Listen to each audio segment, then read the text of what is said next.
Tobias Ferraro almost stepped on her. He'd come out into the garden at first light the way he always did. Cigar unlit. Between his fingers, the frost still silvering the hedges of the Providence estate his family had bled to keep, and there she was folded onto the cold stone bench beside a scuffed suitcase, a canvas bag hugged tight against her stomach like it held the last thing she owned in this world. Marlo Quinn, the maid he'd had thrown out the day before, 27 years old, a housemaid in a gray uniform stripped of its brass buttons, her dark hair damp with dew, the tracks of dried tears cutting white lines through the dust on her face. Her hands told the rest of it chapped at the knuckles, ink worn permanent into 2 fingers, the hands of a woman who counted things for a living and scrubbed floors to survive. She'd sat out here the whole night. Tobias knew it the way he knew the ground under his own boots, because his men had turned her away at the gate at dusk, and she hadn't left. She'd waited in the dark, in the cold, on a bench in a killer's garden, just for the chance to look him in the eye and tell him the truth that she hadn't stolen a thing, that she'd been framed, that someone inside his own house wanted her gone before she talked, and exhaustion had finally taken her, the way it takes a body that's got nothing left. Tobias stood over her, a man the whole city of Providence whispered about behind locked doors, a man who'd ordered worse than an eviction and never lost a night's sleep over it, and he found he couldn't move, because he'd seen that particular kind of sleep before the way she'd fallen with her arms locked around her own belongings, guarding them even unconscious, ready to be robbed, ready to be left. A body only sleeps like that when it's learned to expect the worst from people. And then his eyes dropped lower, to the curve beneath the canvas bag, to the swell her folded arms had been hiding all along, and something in Tobias Ferraro's chest went cold and still. She was carrying a child, 4 months along, maybe more, and a man who prided himself on never asking a question he didn't already know the answer to suddenly had 100 of them, and every single one led back to a single night in that house he'd spent months trying to forget. He crouched down slow. He didn't wake her. A big man crouched over a sleeping woman in the dark was every nightmare she'd ever earned, and he wouldn't be that. Not to her, not this morning. Instead, he slid one arm behind her shoulders and the other beneath her knees, and he lifted her against his chest, and she came up with a soft, startled breath, and her head dropped to his shoulder, and he carried her not to the gate, not to a car to be driven off his land, but up the stairs of his own house, into his own room, and he laid her down on his own bed like she was made of glass and drew the blanket up over her. "Nobody gets left behind on my ground," he said low, to no one at all. And the words came out rough because they weren't just words to Tobias Ferraro. He'd said them once before, years ago, kneeling on a cold sidewalk with his little sister's hand going still in his, while a whole street watched from behind locked windows and not one single door ever opened. Whatever this woman was, thief, liar, or the one honest soul left in his house, she wasn't going to be left in the dirt. Not on his ground. Not this time. If you believe one act of kindness can still change everything, hit that like button and share this story with someone who needs it tonight. Subscribe to the channel and ring the bell so you never miss what happens next. Now let's get back to Marlo, asleep in the bed of the most dangerous man in Providence, and the secret she'd carried up those stairs with her. Tobias stood silently at the edge of the bed for a long while, looking at the sleeping woman, and not understanding why his feet still refused to carry him out of the room. No one else had ever slept in this room, not since the day he moved into the mansion after the retirement of his aging father, and the blood-soaked years of rebuilding the Ferraro empire from its ashes. And yet now a maid he had just thrown out the door was lying there, her breathing steady and thin, one hand still half closed as though even in sleep she was holding on tightly to something. He knew that sleeping posture. He had learned it not from books, but from his own flesh, long ago during his turbulent youth, and the world had not yet taught him that mercy was a luxury men like him were not allowed to keep. That memory had never left him.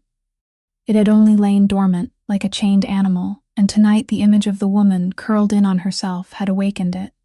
That night had been cold like this too, back in the grim days in the old neighborhood on the south side of Providence, where the Ferraro family had been nothing yet but a name people spat on behind their backs. Rosalind had been only 19. His little sister, the beloved daughter of the Ferraro house, had a crooked little smile and a habit of bursting into laughter at the moments when laughter was least appropriate, a habit that made their mother scold her even while she couldn't keep herself from laughing along. That night, Rosalind was walking home from her part-time shift at the bakery, only 3 blocks from the house, when a score settling between 2 rival gangs spilled out onto the very street she was taking. A stray bullet, aimed at no one, carrying no name, buried itself in her back and knocked her down onto the sidewalk in front of rows of lighted windows. Tobias had run there when he heard the gunshots, running on the legs of a boy who had not yet had time to become a man, and he found his sister lying there on the cold cement, her lips trembling as she called his name, her hand clutching his more weakly with every passing moment. He had screamed. He had pounded on every door, beaten his fists against every gate, begged for a telephone, a car, a hand, anything at all, and the whole street had watched. He knew they watched, because he saw the shadows behind the curtains, saw living room lights snap off as he ran past, saw faces slide across panes of glass and then turn away. Not a single door opened, not because they hadn't heard, but because they had heard too clearly, and the Ferraro name back then had been enough to turn indifference into a reasonable choice in the minds of decent people. People didn't save the daughter of a family the whole neighborhood was praying would burn itself out. Rosalind died in his arms in a pool of her own blood, beneath the jaundiced glow of the streetlight, 15 minutes before the ambulance that he himself finally had to crawl to a public phone booth to call managed to roll onto the street. 15 minutes. He had counted every one of those minutes for the rest of his life. He knelt on that sidewalk long after her heart stopped beating, his hand still wrapped around hers as it slowly went cold, and in the brutal silence of the locked houses around him, he made himself one single promise, not revenge, not blood for blood, but something simpler and heavier than all of it. No one would be left behind on his ground. No one, never, as long as he still had a roof and a breath inside his chest. That vow had followed him up every rung of power,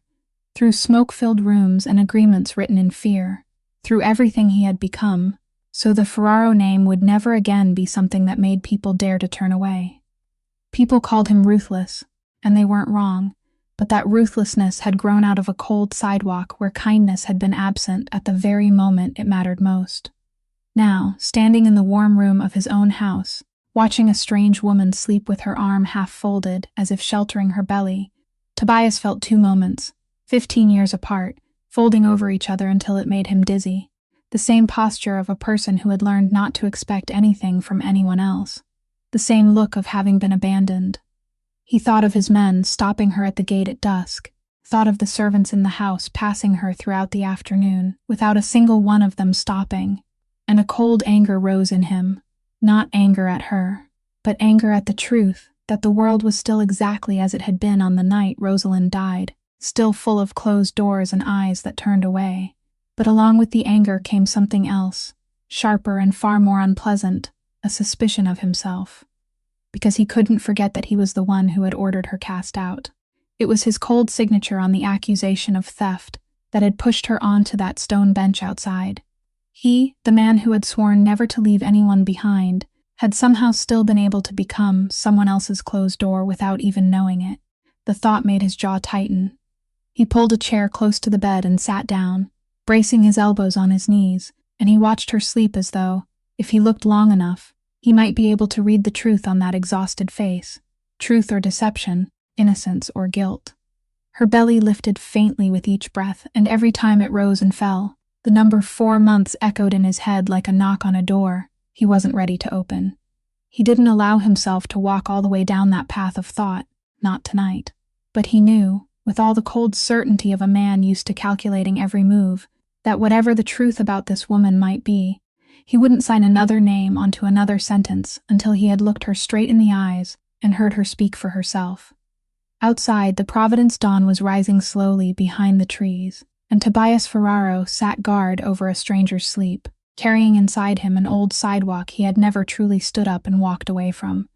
Marlowe woke the way someone wakes when she has grown far too used to opening her eyes in unsafe places, which meant her eyes flew open all at once. Her whole body went rigid, and her hand was already searching for the suitcase before her mind had even managed to understand where she was. An unfamiliar ceiling, high and dark, an old brass chandelier, the scent of cedarwood and faint cigar smoke lingering in the air. the heavy blanket covering her body so soft that the softness itself frightened her.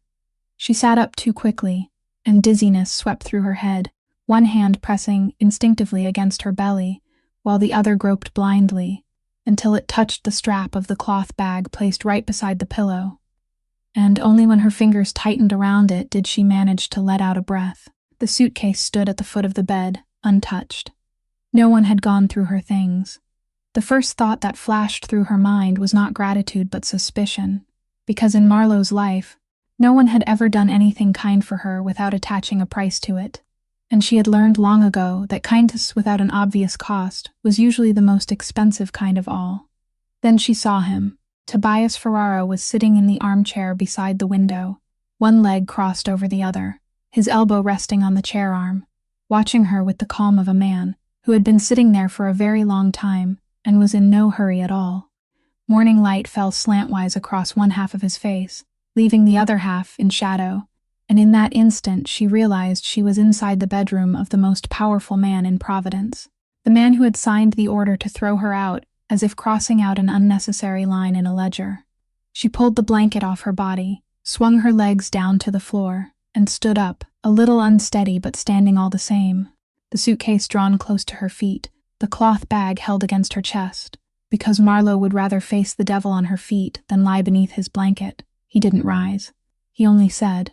in a low voice that did not need to be loud, that she had fainted in the garden and he had carried her in here, nothing more and nothing less, and she didn't need to look at him as though he were about to devour her. Marlowe said nothing. She knew the value of silence. It was the only thing someone in her position could own completely. He watched her for a while, then went on, saying that by now she should have been on the other side of the city and never allowed to set foot on this property again, that people didn't return to the Ferraro house after being dismissed for theft, that doing so was foolish to the point of being almost stubborn. She lifted her eyes and looked straight into his, and for the first time she spoke, her voice hoarse from an entire night in the mist, but not trembling at all, saying that she had come back not to beg, but because she was not a thief, and a person who had stolen nothing, had no reason to run away as though she were guilty. Something passed through his eyes, not exactly surprise, but attention, the kind of attention a predator gives when it realizes its prey has not run in the direction he expected. He said everyone claimed to be innocent. She answered that yes, they did, and that was exactly why words were worth nothing. Only records didn't know how to lie, and if he let her see the exact ledger pages that had been used to frame her, he would see for himself what the numbers said. He was silent for quite a while after that, and Marlowe could feel that she had struck something he had not expected, because a maid was supposed to cry and plead about children she had to feed, or an ailing old mother, not stand there talking to a kingpin about ledgers, in the voice of someone who knew exactly what she was saying. He stood, and even though she had braced herself, his height and the weight of him, when he straightened still, seemed to make the room shrink, but she did not step back, only lifted her chin a little higher. He told her she had 5 minutes. 5 minutes to tell the truth, the whole truth, without adding or taking away a thing, and he added in a voice cold as steel that if, during those 5 minutes, he caught her in even one lie, then she would understand for herself that patience was not something he was famous for having in abundance. Marlowe gripped the bag strap so tightly that her knuckles turned white, and she understood very well that there were truths she couldn't speak inside Bruce. Not because they were lies, but because they were more dangerous than lies. The truth about the life growing inside her, and about the night that had created it, was something she would bury at the very bottom of herself. Because if she spoke it aloud, she would become exactly the kind of woman she despised most, the kind who used a child to buy pity. So she drew in a breath, set the bag down on the edge of the bed, but kept one hand on it, and looked directly at the man who was measuring her with the eyes of someone used to putting a price on everything. And then she began to speak, choosing each word like someone walking across thin ice, deciding that she would give him the truth about the numbers, every truth about the numbers, and not one word about anything else. 5 minutes, she thought, 5 minutes to save her honor, and at the same time, keep hidden the one thing that could destroy it, and she began counting down in her head the moment she opened her mouth. Marlowe began at the beginning, not with the night she was thrown out, but with 3 weeks earlier, because she knew a story was only believable when people could see the first link in the chain. She told him that her duties in the mansion were not limited to cleaning, but also included recording the household staff expense ledger, the purchases of food, liquor, fresh flowers, supplies, the small numbers no one bothered to look at, and precisely because no one looked at them, they had handed the task to a maid, but she was not the maid they thought she was. She told him, not with pride but simply as if presenting a fact, that she had studied accounting for 2 years in college before she was forced to leave because her father had drowned himself in gambling debts, that numbers to her were not dead symbols lying on paper, but a language she could read as fluently as other people read the face of someone they loved. And that language, 3 weeks ago, had begun telling her that something was wrong. She told him that while she was comparing the staff expense ledger against the actual invoices, she kept stumbling over discrepancies. Not large enough to be obvious, just a few $100s here, a strange rounded sum there. A wine supplier paid twice in the same month for the same shipment, a repair invoice for a warehouse she had never heard anyone mention. Taken separately, each number could be explained, but she said, and this was where her voice lowered slightly, because she knew she was touching something dangerous, when she added all those small discrepancies together and traced them back over 6 months. They were no longer random mistakes, but formed a shape, a steady and deliberate current, money leaving the Ferraro house through channels that had already been dug. She told him that the mistake she made was taking her questions to the very person she should never have asked, Wesley Dorn, the family's chief accountant, the man who managed the entire set of major ledgers into which her staff ledger flowed, like only one small branch. She said she had believed she was doing the right thing, believed he would thank her for discovering the leak, but the look he gave her that day was not the look of a grateful man. It was the look of a man who had just realized the guard dog had caught the scent of blood. 3 days later, the Ferraro family heirloom jewelry, the emerald necklace and earrings his grandmother had left behind, and that were still kept in the glass cabinet in the grand parlor, was discovered missing, and a single earring was found in the drawer of Marlowe's bedside table, wrapped in her own handkerchief. She recounted it in an even voice, almost calmly, but her hands were clasped tightly together. And she told him that even now she still didn't understand why only one earring had been planted among her things instead of the whole set, until she realized the entire set was too valuable to throw away.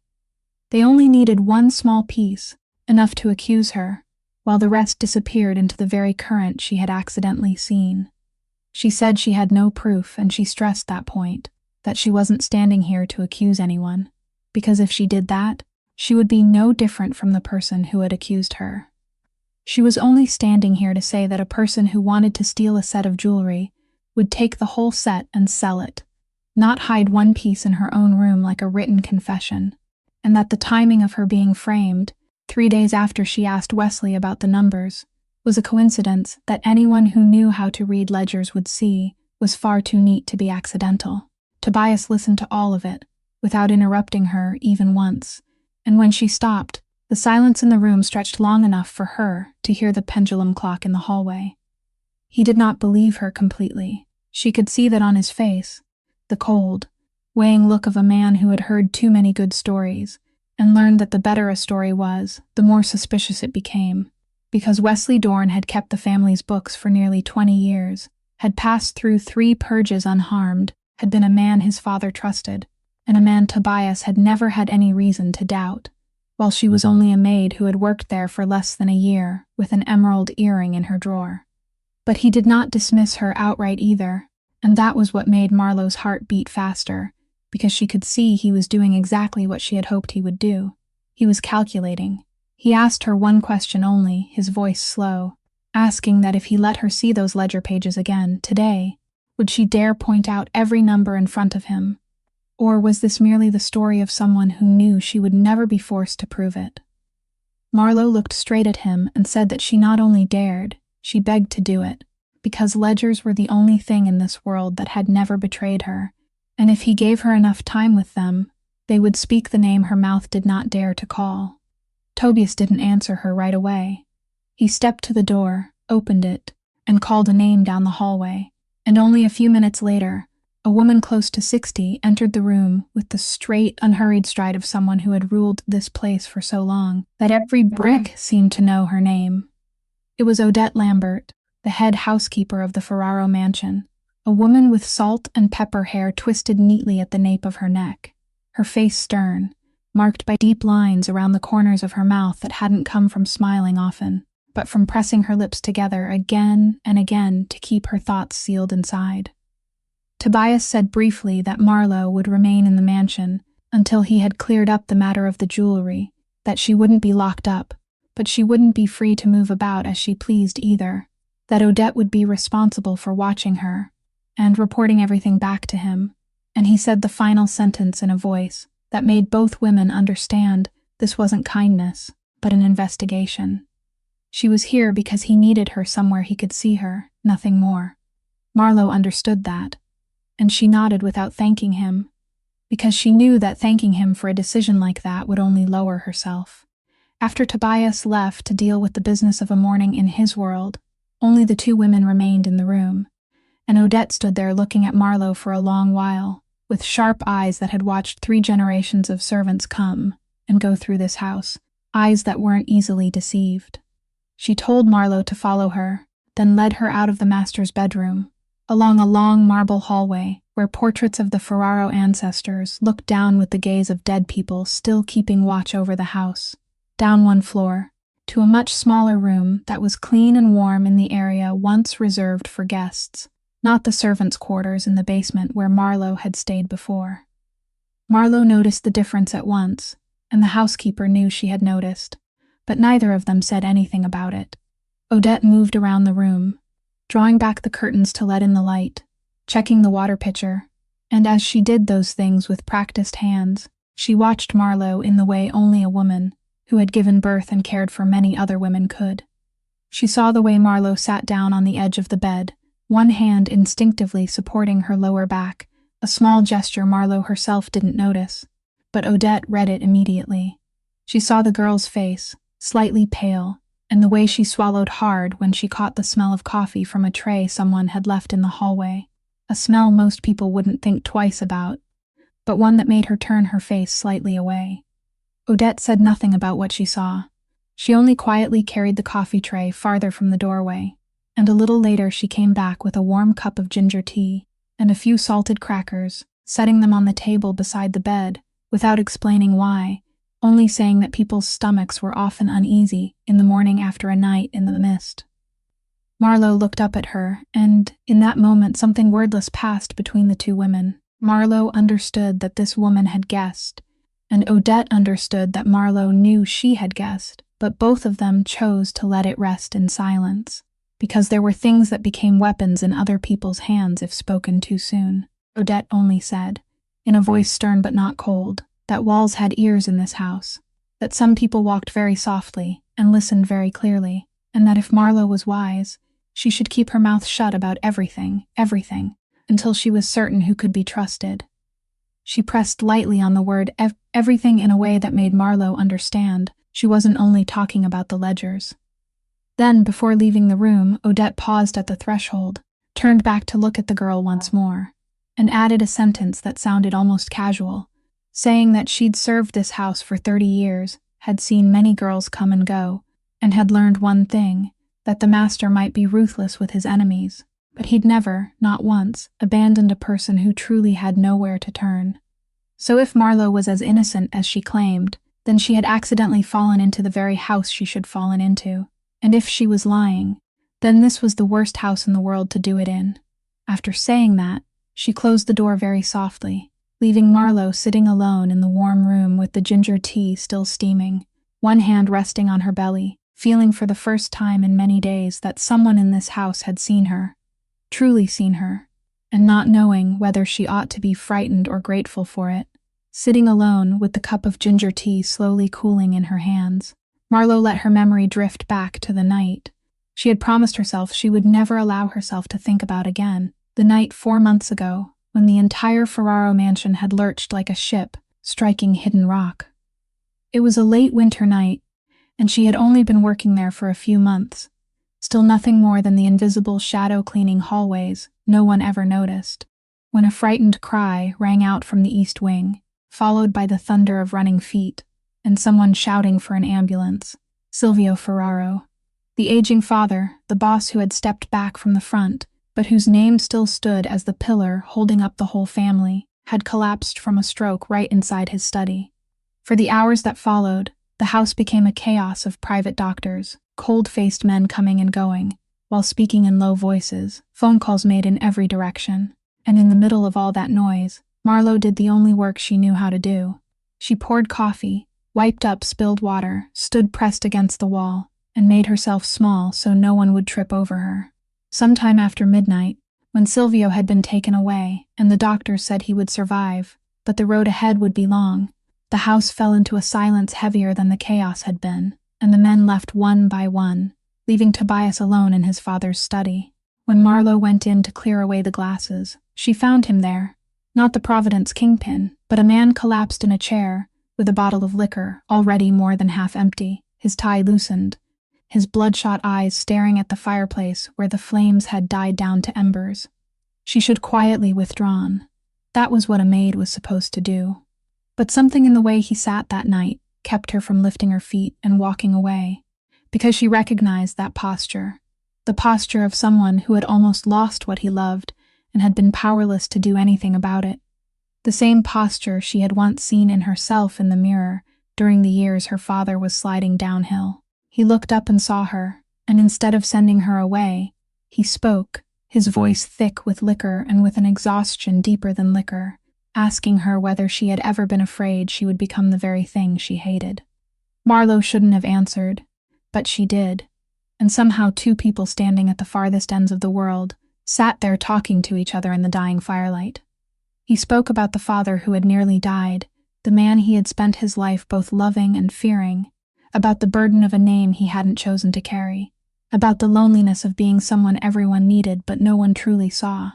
And she, for the first time in that house, spoke about herself, about the father who had lost everything to numbers she hadn't been able to save him from, about the education she had been forced to leave unfinished, about the feeling of always standing at the edge of other people's lives.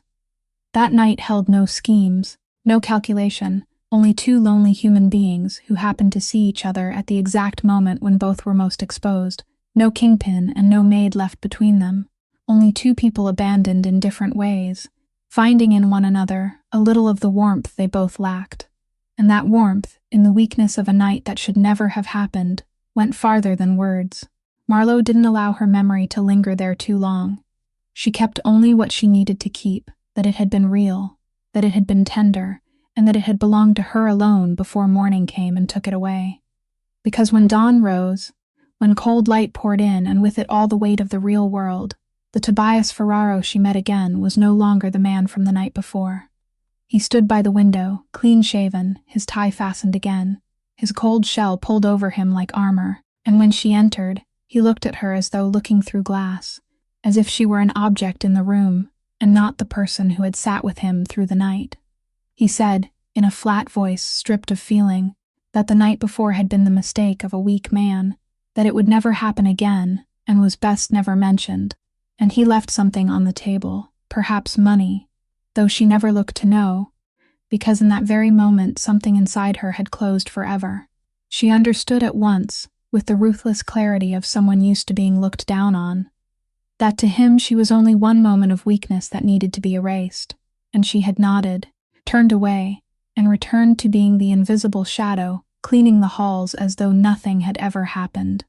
She didn't know, for many weeks after that the night he wanted to erase had left inside her something that couldn't be erased, a small life quietly growing, carrying half the blood of the very man who had looked at her as though looking through glass. And now, 4 months later, sitting in the warm guest room of the mansion, with her hand resting on her belly, Marlo closed her eyes and told herself that this secret would die with her, before she ever let it turn her into someone begging for pity. Marlo opened her eyes and pulled herself back to the present, and with the present came the decision she had made on that cold morning 4 months ago, and had not once allowed to waver, that the man would never know the child was his.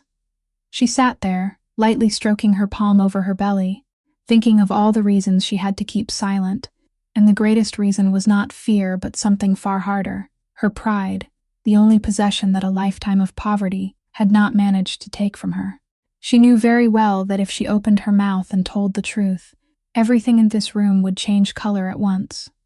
She would no longer be the wrongfully accused woman standing up to demand justice with her own mind,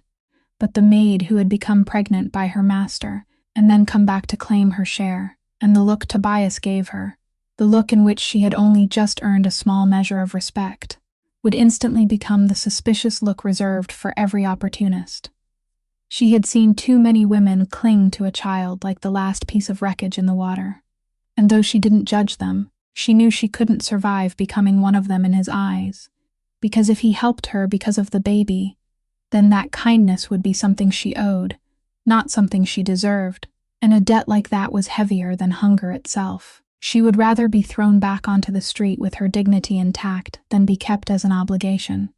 And there was another, deeper layer of fear she didn't dare name clearly, that she didn't know what a man in Tobias's world would do when he learned he had a child with a maid, whether he would want to keep it, or want it gone, or want to keep the baby and push her aside. And in all those possibilities there was not a single one that she, a woman with no name and no power, could fight. So she chose the only safe path left, to stand on her own feet, clear her name with the weapon she trusted, and leave this house with her head held high, before her belly grew too large to hide. When Tobias Quast returned to the room in the afternoon, after finishing the business of his morning, Marlowe was already standing there waiting, and before he could say anything, she spoke first, her voice calm and clear, the voice of someone who had already put her thoughts in order. She repeated the request she had made that morning, saying that she wanted to review all the expense ledgers she had once been responsible for, along with the larger ledgers they flowed into, and she asked him to give her time and a quiet place to do it. She told him she wasn't asking for his trust, because trust was something that had to be earned, not begged for. She was only asking for the chance to let the numbers speak for themselves. And if they failed to prove what she said, then he could do with her whatever he wished. Tobias looked at her for a long while with the eyes of a man weighing a gamble, and Marlowe knew she had planted exactly the seed she needed to plant in his mind, not pity, but curiosity. The dangerous curiosity of a powerful man beginning to suspect that someone was stealing right beneath his nose. She saw it when his eyes narrowed slightly, when he asked her, in a slow voice, whether she was sure she wanted to follow this road all the way to the end, because once he opened those ledgers to her, there would be no turning back, and if she found what she claimed she would find, it wouldn't only threaten the person who had harmed her, it could threaten her life as well. Marlowe answered that her life had been in danger from the moment someone slipped that earring into her drawer, that she had nothing left to lose that she had not already lost, and that she would rather die knowing the truth than live branded as a thief. That sentence, and the firmness inside it, seemed to be the final thing that tipped the scale in his mind. Tobias gave a single nod and said he agreed. He would give her 3 days and supervised access to the expense ledgers, but he added, his gaze locked tightly on hers, that if this was a trick meant to buy time or build a story to blame an innocent person, then she would wish she had never returned to this garden. Then he turned and walked toward the door, and before closing it, he paused for one beat, not turning his head, only saying quietly that he had never met a maid who spoke about ledgers the way she did, and he wasn't sure whether that meant he should trust her more, or guard himself against her more. The door closed, and Marlowe stood alone, her heart pounding, understanding that she had just won the first move, but had also pushed herself into a game whose dark pieces she could not yet fully see, and her hand returned once more to her belly, where her greatest secret still lay quiet, safe, and unknown to anyone. The next morning, Marlowe was led into a small study on the ground floor, where Odette had arranged for thick stacks of ledgers, bundles of invoices clipped inside leather folders, and an old computer containing electronic expense spreadsheets to be brought in, all placed beneath the silent watch of a guard standing outside the door under Tobias's orders. This guard was Frankie Doyle, Tobias's most loyal driver and personal bodyguard, a man with a time-worn face who had protected the Ferraro family for over 15 years. Before closing the study door, Frankie gave Marlowe a brief, respectful nod, ensuring she felt secure enough to do her work. With a slight sense of relief, Marlowe took off her coat, rolled up her sleeves to reveal the two familiar ink-stained fingers, and sat down before that heap of papers with the air of a craftsman finally returned to the proper tools of her trade. To her, those columns of numbers were not work but shelter, the one language in the world that had never lied to her, and the moment her finger slid down the first page, every noise inside her head, the fear, her belly, the man upstairs, all of it receded and made room for a sharp, cold focus. She worked through the entire morning without resting her hands, not comparing things at random, but following the exact discrepancies she had already memorized. And this time she had not only her own staff ledger, but the larger ledgers as well, the main currents through which the family's money flowed. She began pulling at each small thread, and every thread led back to the same piece of cloth. The first thing she traced was a series of payments to a freight company called Tallman Freight, regular monthly expenses for moving goods through the port, each payment not large enough to attract attention on its own, but when added together, enough to become a significant sum. Marlowe did the thing that clearly no one had bothered to do. She matched the dates of the shipments listed on the invoices against the actual warehouse entry and exit logs, and she discovered something that sent a chill down her spine, that many of those fully paid shipments had never existed at all. There were days when Tallman Freight claimed to have delivered 3 truckloads, yet the warehouse log was completely blank, not one receiving signature, not one inventory movement. She kept tracing and found that the company had only been registered 2 years earlier, had no website, no history, and that the address listed on its paperwork was a mailbox at a postal center, not an actual freight yard. It was a shell company, a tap inserted into the family's bloodstream to drain money out beneath the cover of shipments that had never happened, and the person who approved every payment to it, the signature at the bottom of every disbursement slip, was none other than Wesley Dorn. Marlowe sat still for a while before that discovery, her heart pounding, because she knew she had just touched the very artery whose scent she had only caught 3 weeks earlier, and now it was appearing in black and white beneath the lamp. She recorded every number, every date, every inconsistency with painstaking care, arranging them into a chain that anyone would have to be able to read. No accounting skill required, only the ability to read. That afternoon, Tobias came in, and he said nothing, only pulled out a chair and sat across from her on the other side of the table, and Marlowe offered no preamble. She turned the papers toward him and began presenting them, her voice calm, her finger pointing to each line. Leading him through the maze she had untangled into a straight path, she showed him the shipment that had been paid for, but had never arrived, then the second, then the third. She showed him the shell company with the mailbox address.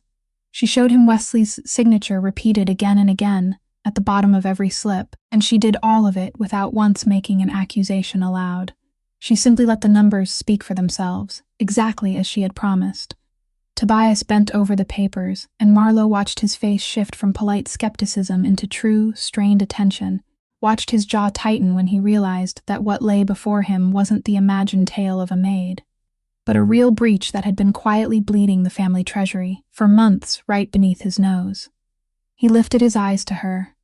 and for the first time there was no cold guardedness in them, but something else, a reluctant respect mixed with astonishment, because the man used to measuring every person around him had just realized how deeply he had underestimated this woman. He asked her how she had seen what an entire professional accounting machine had failed to see, and Marlowe answered, not arrogantly but honestly, that people didn't see because they didn't want to see, while she had nothing to lose, so she looked straight at it. In that moment, their heads bent over the same page beneath the yellow light. An unexpected closeness rose between them, not loud emotion, but the quiet understanding of 2 minds that had finally met a worthy match, and both of them felt it, and both of them quickly looked away. But Tobias, as he gathered up the papers, said something that made Marlowe go still, that Wesley Dorn, no matter how greedy he might be, was only an accountant, and an accountant couldn't set up an entire shell company by himself and keep it running for 2 years without someone backing him. So the real question wasn't whether Wesley had taken the money, but who he was taking it for. Tobias's question, who he was taking it for, drove itself into Marlowe's mind like a nail and refused to come loose. And that night, when the house had gone to sleep and the guard outside her door had changed shifts to a man more careless than the last, She found her way back to the study and opened the ledgers again, this time not looking for where the money had gone, but where the money had flowed back to. She followed the trail of funds siphoned out through Tallman Freight, and she realized it had not disappeared into one man's pocket in the clumsy way of a greedy fool, but had been washed through a chain of sophisticated steps, transformed into small investments, intermediary accounts, shell companies linked one after another like connected rooms inside a maze, designed by a colder and far more patient mind than Wesley's. Marlowe followed that trail for hours, and at the final point she could reach, before the paths became too sealed for someone without bank access to go any farther, she found a name that appeared briefly on an authorization document that should never have slipped into this file at all, a tiny mistake by someone who had grown too confident. The name was Cassius Ferraro. Marlowe sat frozen when she read it, because she knew that name, the whole mansion knew it. Cassius was Tobias's cousin, the family consigliere, the right hand Tobias trusted in every negotiation, the elegant man with the pleasant smile who came and went through this house as if it were his own. And in that moment, she understood that she had just uncovered something 100 times more dangerous than theft, because Wesley was only the tap, while Cassius was the hand controlling that tap, and a man in Cassius's position wouldn't drain the family merely to enrich himself. He would do it for a far greater purpose. The deeper she dug that night, the more clearly the picture emerged, and the more terrifying it became. The money being siphoned away had not simply vanished. Part of it had been used to build what Marlowe, with the eyes of someone who knew how to read ledgers, recognized as a parallel slush fund, a private resource beyond Tobias's control, large enough to buy loyalty, large enough to feed a hidden force inside the family itself. But what truly chilled her was a set of documents she found copied and hidden carefully inside a locked drawer that Odette had subtly provided the master key for, allowing her to bypass the lock and crack the hidden passcode based on Cassius's birth date, another act of arrogance from a man who believed no one would be smart enough to get this far. Inside that file were notes, copies of transactions, timelines arranged with care, not to conceal the family's crimes, but to expose them, compiled exactly the way a person would prepare evidence for surrender. Marlowe wasn't a lawyer, but she had read enough news to understand what she was looking at. This was a file being built to hand over to the federal authorities, to the FBI, a loaded gun prepared so that one day it could be aimed straight at Tobias Ferraro. Cassius didn't only want to steal money, he wanted the throne itself. And the cruelty of his plan was that it walked on two legs at once, one leg quietly draining Tobias's financial strength in order to weaken him,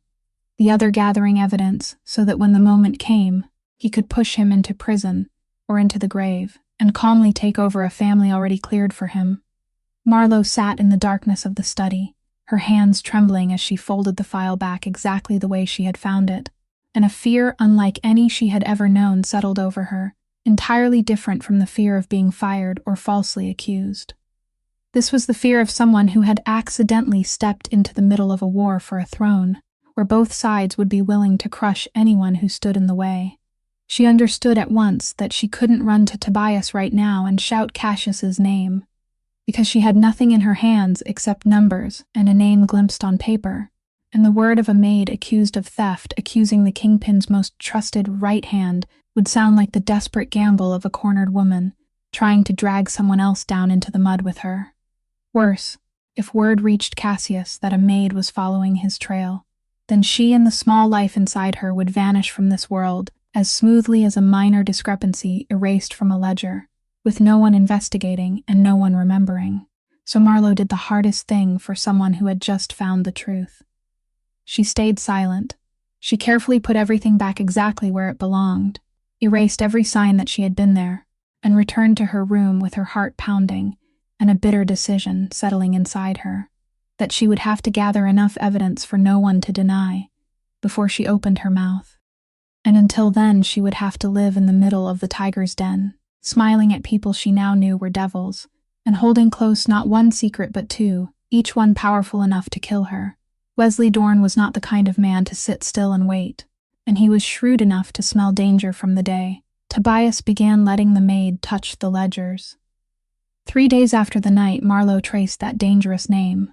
As she was making her way back from the study through a rear corridor few people used, Wesley stopped her. and this time he no longer hid the threat beneath a layer of politeness. He blocked her path, his broad body cutting off the light, and said in a low voice that a smart girl ought to know when to stop being smart, that those ledgers had buried people far wiser than she was, and that it would be a shame if another missing item in this house were once again found in her possession. Only next time the thing lost wouldn't be an earring.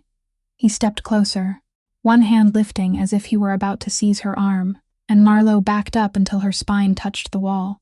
her heart pounding hard, but her chin still raised, refusing to show him the fear he wanted to see. It was then that Tobias's voice sounded from the end of the hallway, low and cold as a blade drawn from its sheath, asking Wesley what he was doing in this part of the house at this hour. Wesley froze, his expression changing at once, and he stammered some explanation about looking for files, but Tobias had already stepped forward, placing himself between the accountant and the woman, and though he didn't raise his voice, didn't make any specific threat, the way he looked at Wesley was enough to make the large man break into a sweat and retreat, mumbling an apology before disappearing as quickly as he could. Once he was gone, Tobias turned to Marlowe, and for a moment the cold kingpin in him softened into something almost like concern. He asked if she was all right, his eyes moving quickly over her as if checking whether she had been hurt.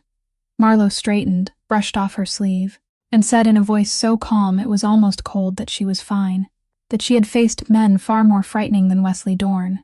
and that she didn't need anyone to shield her. That sentence, that almost ungrateful stubbornness, made Tobias pause and frown, because he wasn't used to anyone brushing aside his protection as if it were an inconvenience. He said, his voice edged with irritation, that she had just been cornered and threatened by a man twice her size, and that surely a thank you shouldn't be too difficult. Marlowe looked straight at him and answered that she would thank him if he helped her because she deserved to be helped, not because she was some fragile creature in need of pity, and that life had taught her one thing: kindness given to the weak always came with an invisible chain, and she was far too tired of chains. Tobias stood silent, watching her for a long while after that, and something shifted in his eyes, no longer annoyance but a deeper curiosity, mingled with something he himself didn't want to name, because the woman standing before him, exhausted, pregnant, with not an inch of power in her hands, had just refused the protection of the most powerful man in Providence, with a pride that even the strongest men in his world wouldn't dare show in front of him. He said,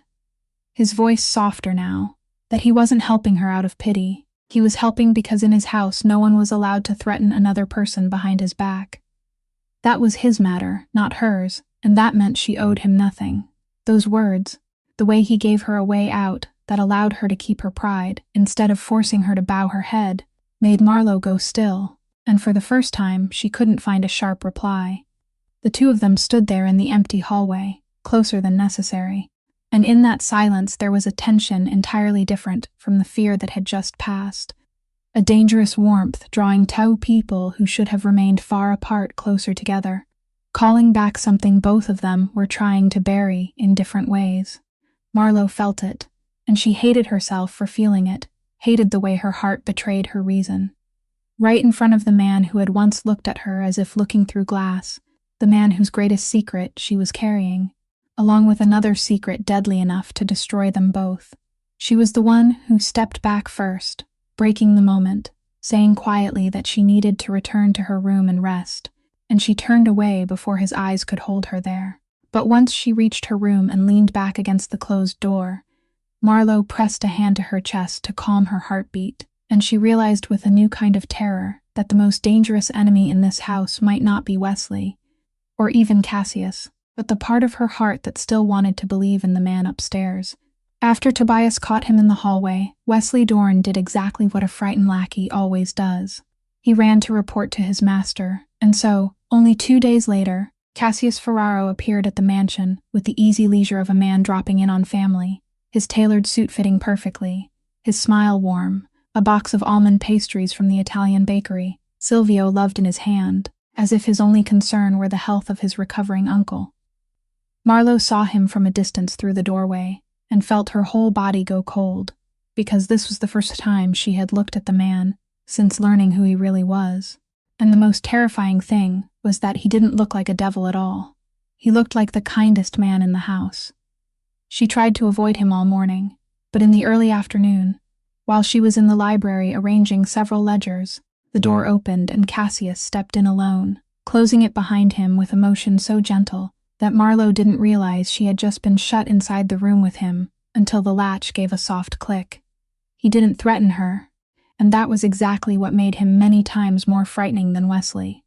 He smiled and introduced himself with courtesy, as though she were an honored guest and not a servant, praising his dear Tobias for having such an eye for people, keeping a girl this intelligent when everyone else believed she was a thief. He walked along the bookshelves, his fingers sliding over the spines of old volumes, and as he moved, he spoke in a warm, melodic voice, asking about where she came from, about the education she had left unfinished, about the father who had lost everything to debt. And Marlowe felt a chill as she realized how thoroughly he had looked into her. Every question that sounded casual was a needle testing what she knew and how great a threat she might be. He said, still wearing that smile, that he had heard she had a gift for numbers, a rare and precious talent. But then he stopped, turned to look straight at her, and though his voice remained sweet, his eyes had gone cold. He said that such a talent was like a sharp knife. It was useful only as long as the person holding it knew what should be cut, but if it was swung carelessly, sooner or later it would slice into its owner's hand. Marlowe understood exactly what he was saying, and she chose the only safe response. She played the part of an honest maid, saying that she was only trying to prove she wasn't a thief, so she could reclaim her dignity and keep her job, that she didn't care about anything larger than that the numbers she read were merely household expenses, and that she certainly wasn't qualified to understand the family's larger business affairs. She lowered her face, acted timid, folded herself into the harmless image she knew he wanted to see, and prayed he would believe it. Cassius watched her for a long while, the look of a man weighing how much of that testimony was true, and Marlowe felt as though he were reading every pulse beating in her throat.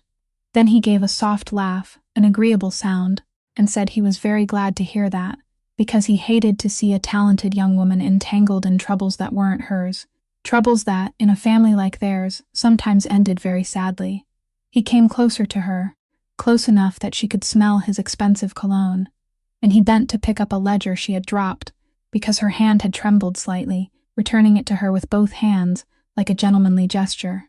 And as he handed it over, he said softly, almost in a whisper, that this house was large and old, with many staircases, many balconies, many places where a tired and pregnant woman might lose her footing if she wasn't careful, and that he sincerely hoped she would always be very careful, because it would break his heart if anything happened to her or to the baby. Those words made the blood in Marlowe's body seem to freeze, not only because of the threat wrapped in velvet, but because he knew about the pregnancy. He knew, and he had just made sure she understood that he knew. She lifted her eyes to him, forcing her face to stay calm, and he only smiled once more. A perfect smile that never touched his eyes, then turned away, opened the latch, and before stepping out, glanced back to wish her a pleasant afternoon, in a voice as warm as if they had just shared a friendly conversation. When the door closed behind him, Marlowe had to grip the edge of the table to stay upright, one hand wrapping around her belly in an instinctive gesture of protection, and she understood that the game had changed completely. Her enemy now knew she was a threat, knew her most fatal weakness, and he had struck first with a move so polite it was chilling, showing her that inside this house, he could reach her whenever he wanted. The truth came to Tobias not through a confession, but through a piece of paper, and that made it cut even deeper. Odette, worried about Marlowe's health after several days of seeing her pale and eating erratically, had quietly invited a doctor she trusted to examine her, and the prenatal file with the due date written clearly had been left in the study for Odette to put away. Tobias, stepping into room by chance to look for another document, saw it, and his eyes, those eyes accustomed to reading every number in search of the truth people wanted to hide, automatically did the calculation he had been avoiding for days. The due date minus 9 months. The number appeared coldly and undeniably, pointing straight back to that winter night when his father collapsed, the night he had drunk himself into a stupor and found a little warmth in a person he should never have found it in, the night he had ordered his own memory to erase. He stood motionless for a long time with the paper in his hand, and inside his chest rose a chaos of emotions that a man like him had no ready compartment to contain. Shock, then cold certainty, then anger flaring so fast that even he was startled by it. And beneath all of it, deepest and hardest to admit, was a sharp ache when he realized that his child had been growing for 4 months right beside him without his knowing, that the woman carrying it had sat across from him through page after page of ledgers, had been thrown into the cold garden at night by an order he himself had signed, had collapsed out there with his own blood inside her body, and she had chosen silence. He went looking for her at once, the paper still in his hand, and he found Marlowe in the guest room where she was staying, and she only had to look at his face, at the file in his hand, to understand that the wall she had built to protect herself had just fallen apart. Tobias closed the door, and he didn't shout. His voice was low and tight, like a cord about to snap, as he lifted the paper and asked her if this was the truth, if the baby was his. Marlowe stood, her face paling, but she didn't lower her head, didn't evade him. She said in a soft but clear voice that yes, it was his child, and that honesty, that admission without a single plea attached to it,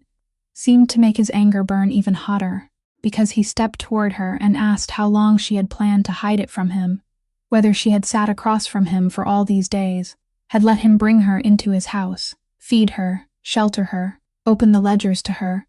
without once intending to tell him that he was going to be a father. He said he was a man who knew everything that happened in his territory, and yet a woman had been living under his roof and hiding from him the greatest thing one person could hide from another. And in his voice, there was both the fury of a man who had been outmaneuvered and the hurt of someone who had just discovered he'd been shut out of his own life. Marlowe let him finish, and when he stopped, breathing hard, she finally spoke, and her voice didn't tremble.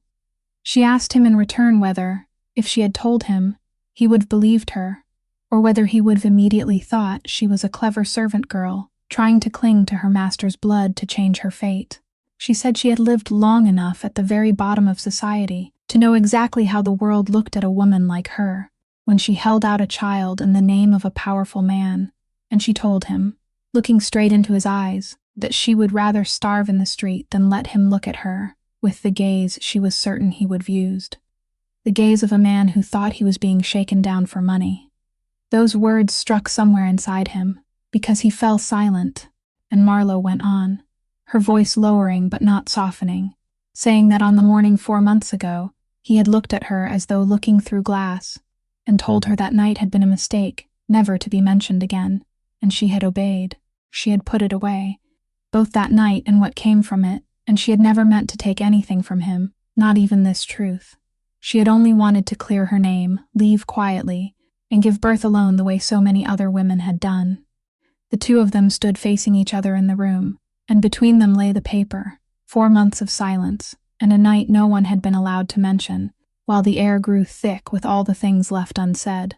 Tobias looked at her, the anger in his eyes slowly giving way to a confusion he was not used to enduring, because every reason she gave was true. Every one of them a brick he had laid himself with his own coldness, and he couldn't blame her for building a wall when he had been the first one to build it. But he also couldn't immediately forgive the silence that had taken from him the right to know, and so he did what a man who didn't know how to handle his own heart still did.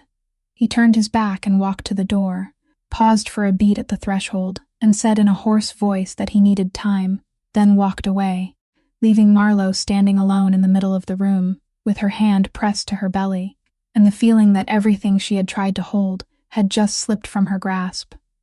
While beyond that door, the most powerful man in Providence did not know, for the first time in many years, what he was supposed to do next. For the next 2 days, Tobias did not come to see her, and that silence did what shouted words never could. It carved into Marlowe an old ache of humiliation she had thought had long since gone numb.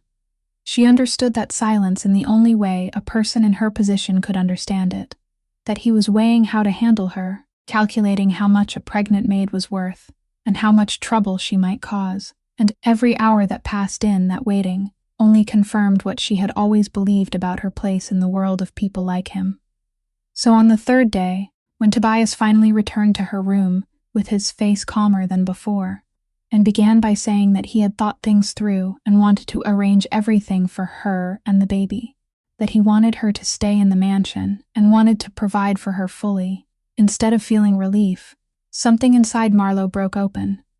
What she heard in his words was not affection but arrangement, the way a powerful man solved an unexpected problem by throwing money and comfort at it, and that very kindness shaped like a transaction hurt her more than coldness ever had. She stood, and the words she had held back for 4 months, for an entire lifetime, finally poured out.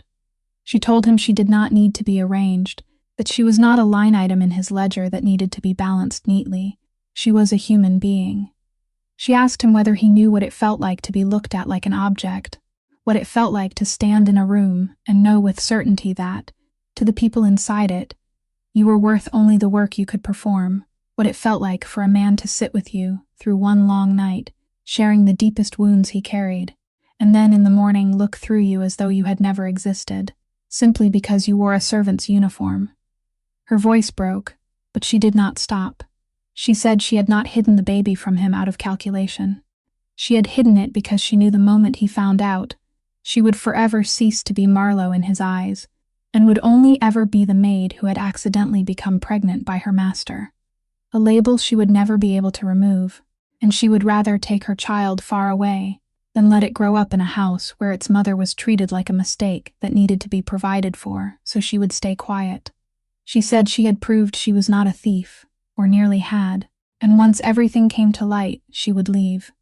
She would raise her child herself, with her own hands and her own mind, just as she had kept herself alive all these years, and she did not need a single cent from the Ferraro family to do it. Tobias stood there listening as she emptied herself of everything, and the strange thing was that the man who always had an answer for every situation, a move for every board, stood silent, because for the first time in his life he was facing a problem for which his power was completely useless. He couldn't order her to trust him, couldn't buy her respect, couldn't threaten her into love, and every tool he possessed, money, strength, intimidation, became absurd in front of a woman who was simply demanding to be seen as a human being. He opened his mouth to say he did not think of her that way, but the moment the words left him, he heard how weak they were, because he knew that over the past 4 months he had treated her exactly as she said. He had looked through her, had signed the order to throw her out, without even bothering to look at her face, and he couldn't erase those things with a single correction. That helplessness etched itself across his face, and Marlowe saw it, but she was too hurt and too proud to soften. She told him, in a voice that had grown calm again, but colder than when she had been shouting, that she thanked him for giving her a place to sleep and a chance to clear her name, and she would repay that by exposing the person stealing from him. But after that she asked him to let her go, and not turn the baby into a chain binding her to him, because if he did that, then he would be no different from the whole world that had taught her people like her were never allowed to have dignity. When she finished, she turned away, and Tobias, who had never let anyone have the final word in any room, stood there looking at her back, his hand tightening and then releasing, and he walked out with a strange, bitter feeling growing in his chest, the feeling of a man who had just realized that the only thing he truly wanted to keep might be the one thing his power could not hold, and that the fracture between them had not been created by her, but by his own cold hand. Laid down on a winter morning, he had believed he had forgotten.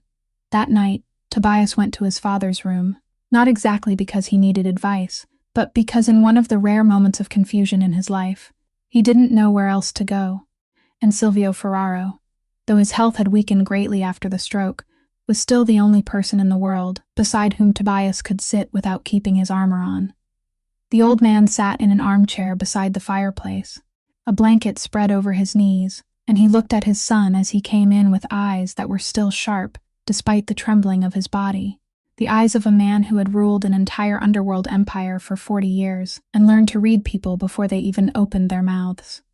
He asked Tobias what was tormenting him, and Tobias, after a long silence, told his father not about the baby, because he still wasn't ready to say that aloud, but about the numbers, about the shell company, about the stream of money being drained away,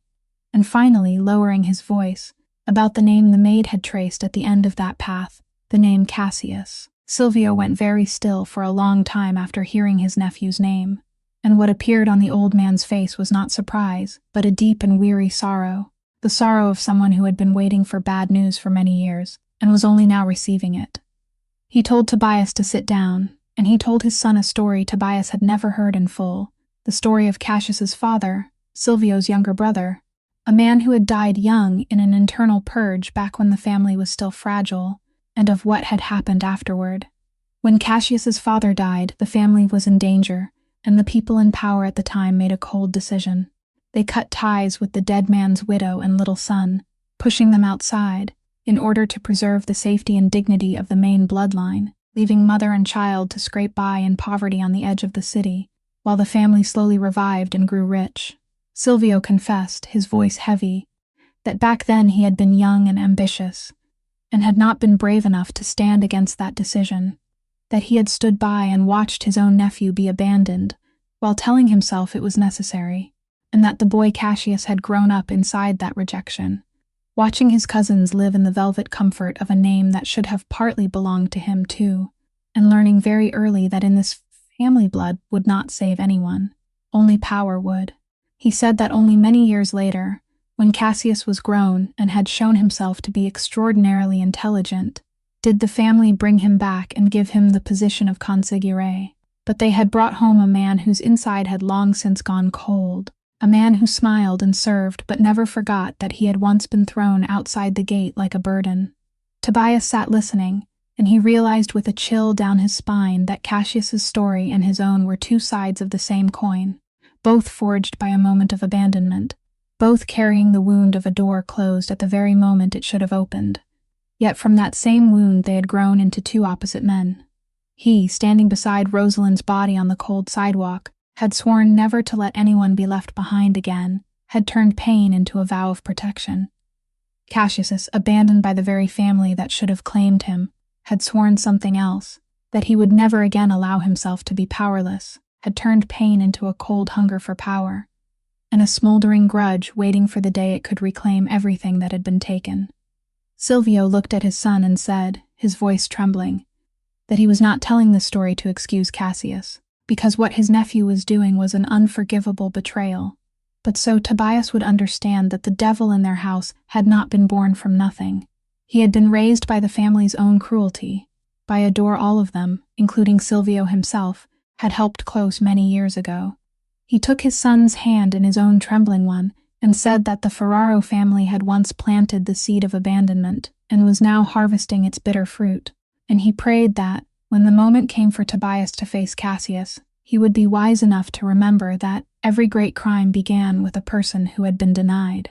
and that the cycle would go on forever unless someone was strong enough to choose to stop it. Tobias left his father's room with a new weight in his heart, because now his enemy was no longer a simple devil he could neatly destroy, but a distorted mirror reflecting himself back at him, and he knew that no matter how it ended, the night he had to face Cassius would not only be a battle for the family, but a battle with his own shadow inside a man who, if fate had turned only a little differently, could have been him. After Cassius's velvet-wrapped threat, Marlowe's first reaction was the oldest instinct of the powerless, to run, to pack the old suitcase and disappear from Providence, before this house swallowed both her and her child whole. But that night, as she sat in the dark with her hand resting on her belly and felt, for the first time, a faint little flutter from within, a tiny movement like a butterfly's wing, something inside her hardened and decided she wouldn't run anymore. She thought about where running would lead, a pregnant woman with no money and no support, hiding from a man who had an entire slush fund and a network of men at his command, and she understood that running would only mean dying slowly in fear, instead of dying quickly, that as long as Cassius believed she was a threat, he would find her anywhere she tried to hide. But deeper than that calculation of survival was something else, a ripened fury she had spent her whole life bowing her head and never allowing herself to feel in full. She had been framed, threatened, treated like a number that could be erased, and now inside her was a small life she swore would not grow up in a world where men like Cassius always won, and people like her were always forced to stay silent and disappear. She decided to stay and fight, not for Tobias, because what lay between her and him was still an unhealed fracture, but for her child, for the dignity she had bled to keep, and for something she was surprised to realize she still believed in, justice. but she was wise enough to know she couldn't fight alone, and the only person in this house her instincts told her she could trust was Odette, the woman who had quietly brought her ginger tea and had seen the pregnancy even before Marlowe had managed to hide it.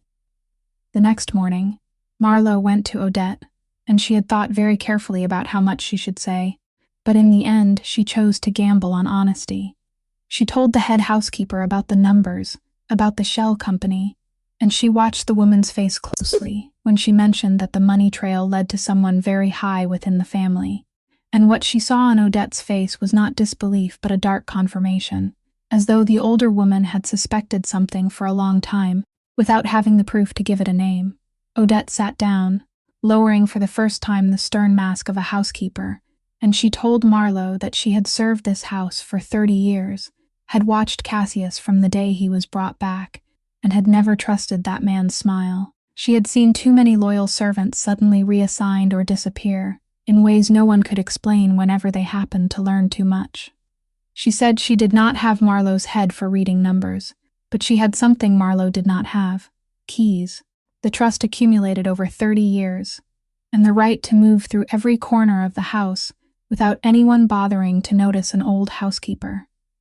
And so a silent alliance formed between two women the whole family treated as invisible, the young one with the mind that could read the truth hidden inside numbers,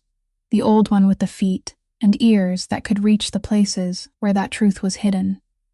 In the days that followed, they worked together with care, measured down to each breath. Odette somehow gained access to places Marlowe could not reach, bringing back copies of invoices, scraps of correspondence, Cassius and Wesley's schedules of coming and going, while Marlowe sat night after night beneath the lamp, piecing everything together into a picture that grew more complete and undeniable with every passing hour. She was no longer collecting evidence only to clear her own name. She was now building a file strong enough to strip Cassius bare before the entire family, and she did it with the cold precision of someone who knew that even one small mistake could make both her and her child pay with their lives. She copied everything into 2 sets, hiding one set in a place even Odette did not know, in case something happened to her and the truth still needed a way to survive. Life in the mansion now felt to Marlowe like a wire pulled tight enough to sing. At every meal, she had to sit at the same table as the man who had threatened to kill her child and smile as though nothing had happened. Every time she passed a staircase, she remembered what he had said about places where someone might lose her footing, and she learned never to walk alone, never to stand near a railing, never to reveal that beneath the resigned appearance of a maid was a woman tightening the noose around her enemy's throat night after night. And in all that tension, something unexpected began to grow inside Marlowe. It was no longer the fear of a victim, but the dangerous calm of a person who had chosen where she would stand. She was no longer the woman who had collapsed asleep in the garden, waiting for someone else's mercy. She had become the hunter, and her prey still did not know that the creature he believed was the most trembling rabbit in the house was in fact quietly digging the grave that would bury him. Cassius, with the instinct of a long-practiced predator, sensed the noose tightening around his neck before it ever touched his skin, and instead of waiting to be exposed, he decided to strike first with a move so cruel and so intelligent that even the truth itself was nearly left choking. One evening, without warning, he summoned a meeting of the family council, the men who headed the organization's different branches, in the grand dining room behind closed oak doors, and Marlowe was brought into the middle of that room by 2 guards like a defendant being led before a court. She stood there beneath the chandelier, surrounded by the cold faces seated around the long table, and at the head of the table was Tobias, his expression unreadable, while beside him, standing at ease with the confidence of a man certain of victory, was Cassius. He began in a calm voice filled with false regret, telling the council that he had been forced to gather everyone because he had discovered a serious danger creeping through this very house. And then he turned and pointed at Marlowe, declaring that the maid his dear Tobias had so generously kept was, in truth, not an innocent girl falsely accused, but a federal plant sent in to collect evidence against the Ferraro family. The entire room seemed to reel from that accusation, and Cassius, like a man who had prepared every card in advance, began laying out his carefully staged evidence. He produced copies of the family's confidential documents that had been found hidden in Marlowe's room, the very documents she had secretly copied in order to expose him, now twisted by him into proof that she was smuggling information out. He presented Wesley Dorn's statement, with Wesley now standing on his side, confirming that the maid had repeatedly asked about sensitive family business far beyond her duties. He even held out a note supposedly recording calls made to a number connected to a federal office, a detail completely fabricated but planted in exactly the right place so that no one would have time to verify it.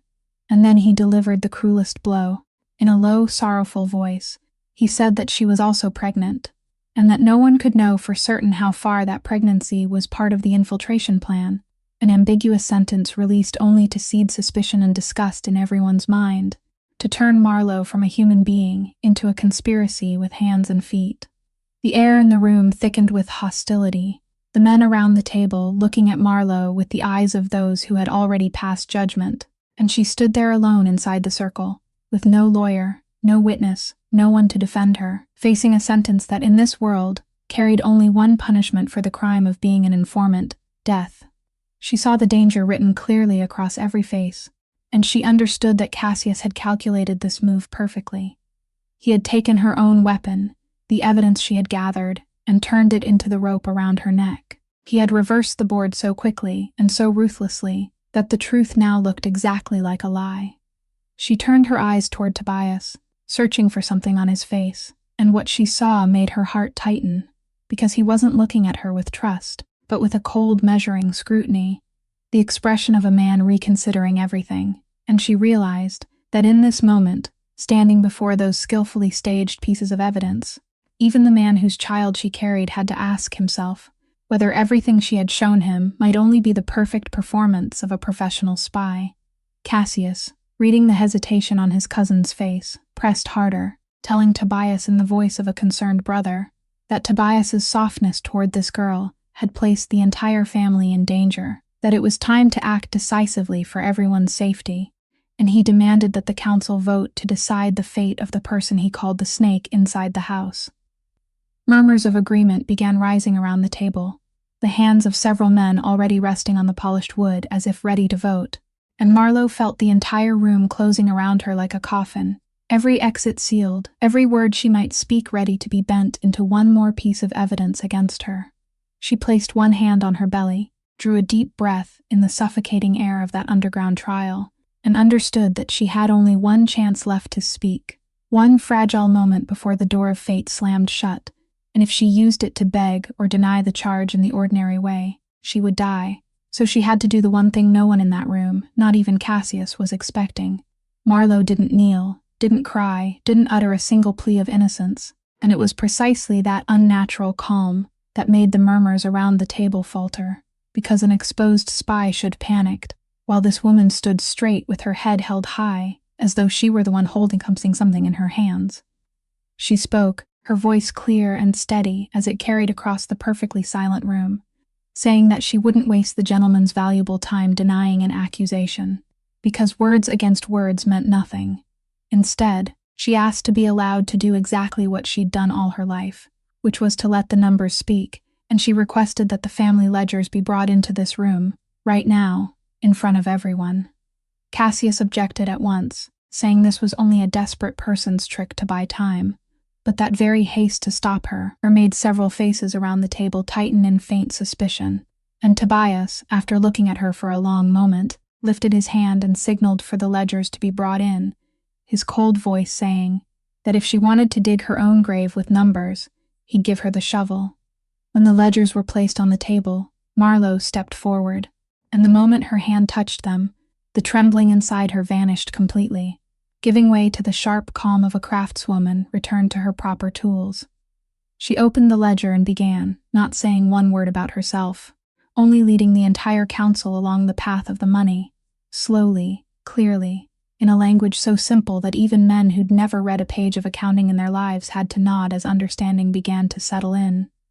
She showed them Tallman freight, then showed them shipments that had been paid for in full while the warehouse logs remained empty. She matched each date before their eyes, one phantom shipment, then two, then three, and she asked the whole room one simple question: What exactly was a freight company being paid to do if it never delivered freight?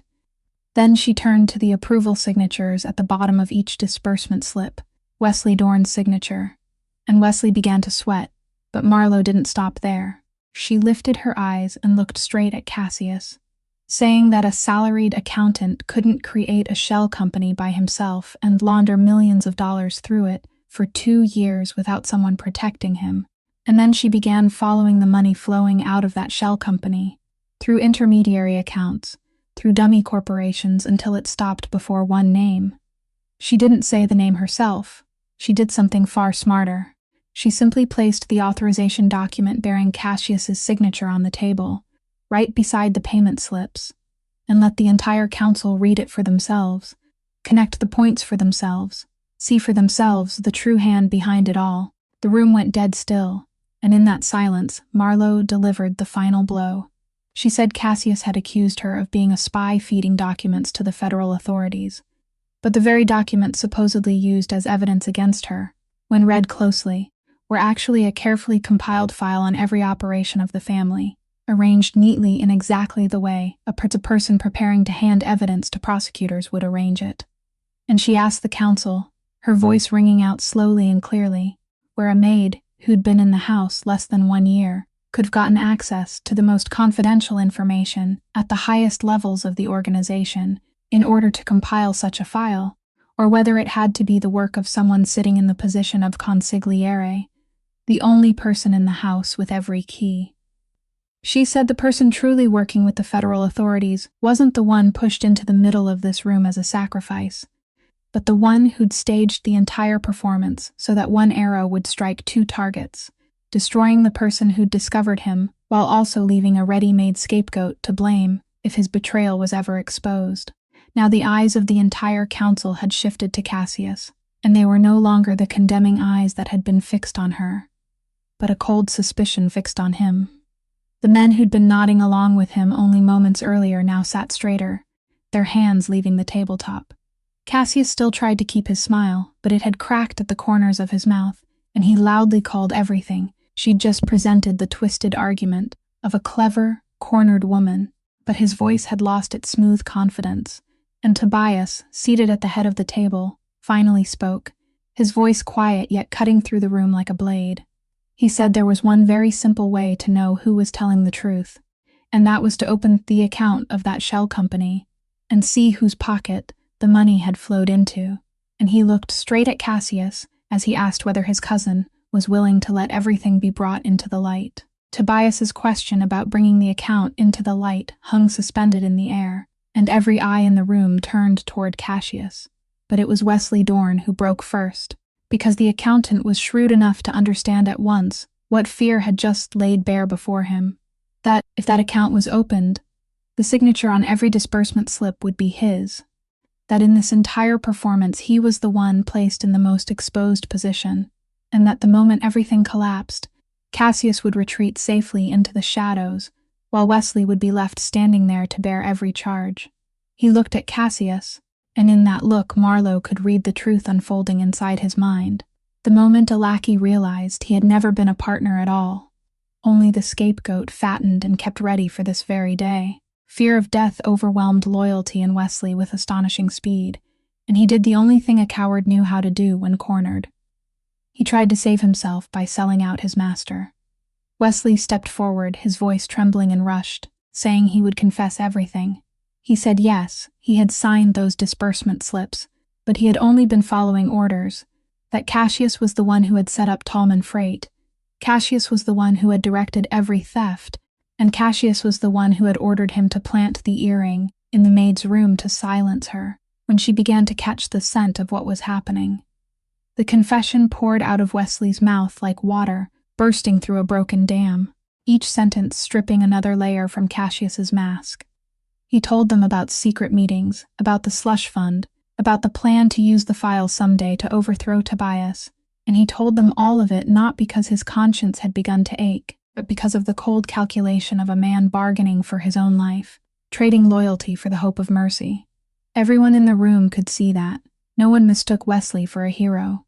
He was nothing more than a rat fleeing a sinking ship and biting his old master on the way out. Cassius, seeing his lacquer betray him right before his eyes, finally let the polished shell fall away completely, and the real man beneath it emerged in a way that sent a chill through the entire room. He wasn't smiling anymore, his face twisted with a cold fury, and he turned to Wesley, hissing that he was a stupid coward, then turned to the whole council, and instead of denying the charge, he did something even more frightening. He admitted it.